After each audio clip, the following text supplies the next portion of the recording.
want to share some news with you guys. First of all, I have a little bad news. I'm not up here to sing today. I know that disappoints some of you. My dad knows I'm a pretty good singer. But today I do have some good news for you all, and it's going to be a little bit of a story, so bear with me. Last Friday, I was down at Ball State, and I was actually hanging out with some friends from my church group called the Navigators, and we were outside just enjoying the nice weather. If you guys remember, it was a really nice day last Friday, and we were all out just enjoying the weather. And I get a call around 11 p.m. From my dad with some bad news, saying that Mom had been diagnosed with a brain tumor behind one of her eyes. They weren't sure at the time which eye it was, and really from there was a lot of uncertainty and fear. And instantly, some of my friends from that group started praying with me, and you'll see that's going to be a theme throughout this entire thing.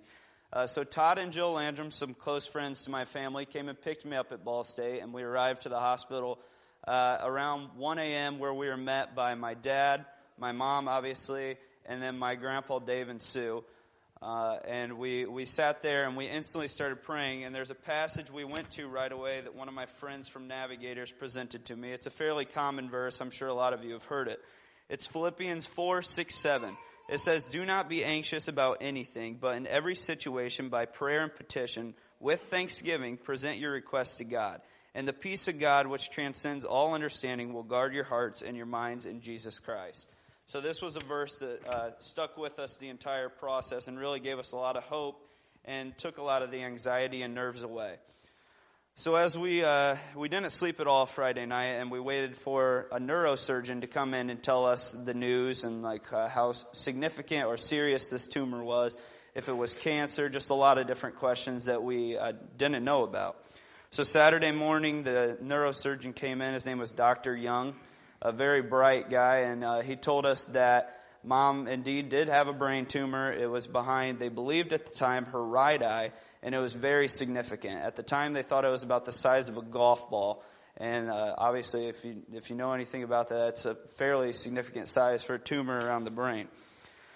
So as we continued to have some visitors up, everyone started praying for Mom, and we could instantly feel the peace of God come over us, and a lot of good things start to happen already. From Saturday to Tuesday, I had to go back to school, so I was getting news from Dad and from my grandparents as Grandma and Grandpa husband were taking care of the younger boys, running them back and forth. We were still a little uncertain on what was going to happen.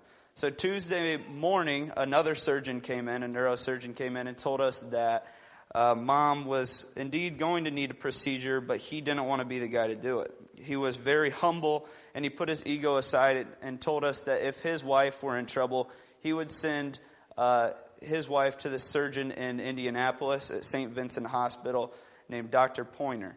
So he instantly requested him, and my dad and Grandma and Grandpa Dave and Sue took Mom straight to Indianapolis, where they were actually given the wrong address, went to the wrong hospital, so they got spun around a little bit, and then finally made it to the doctor's office later that day. When they sat down with the doctor, they instantly realized that this guy was an incredible guy. He knew what he was doing. He was confident. He gave my family incredible peace about the situation, and he really thought there was going to be no setbacks for the situation other than probably a long recovery process. As they sat down and talked to him, he said, "When would you like this procedure done?" And my grandma Sue jokingly kind of said, "Today." And he said, "Well, good news. We just have an opening. Someone canceled about 30 minutes ago, and we can get you in tomorrow morning right away." And this procedure wasn't supposed to happen for a month or weeks. They had no clue how long this could be. So the next day, we all went down the night before. Tuesday night, that would be my brothers and I, because Mom wanted us to be there on Wednesday morning to pray for her. So we all went down, and we woke up very early Wednesday morning, and we went into the room and prayed with her. And to be honest, we were all still a little nervous, but we had all faith in God.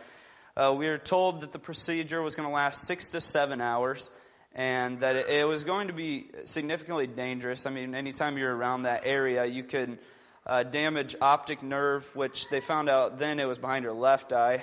They thought maybe it could obstruct with her optic nerve, maybe hit any artery that was up there. So a dangerous procedure. 6 to 7 hours, as I mentioned. So as we sat out there in the lobby, we had a lot of praying hearts out there, a lot of friends just telling us they'll be there for us. Little did we know that the surgeon was going to come out in around 3 hours. Made us a little nervous. We didn't know if something went wrong, but he told us it was perfectly executed.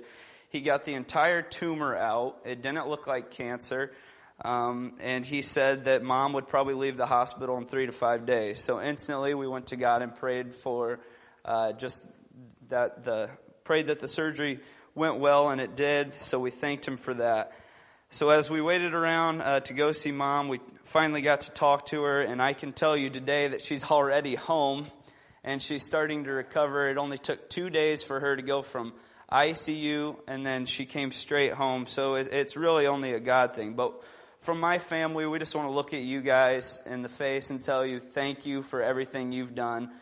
You really made this process a lot easier. I know the first night was very emotional, but throughout the rest of the process, we really had our trust and faith in God, and we knew that He was going to provide for us, and He did exactly that.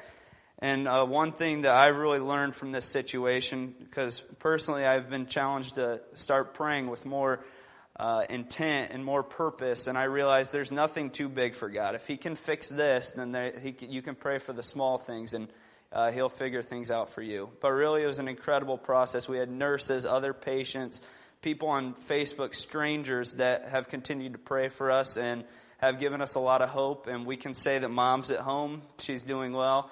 It's going to be a little bit of recovery, but it's truly a miracle, and only God could have done it. Thank you.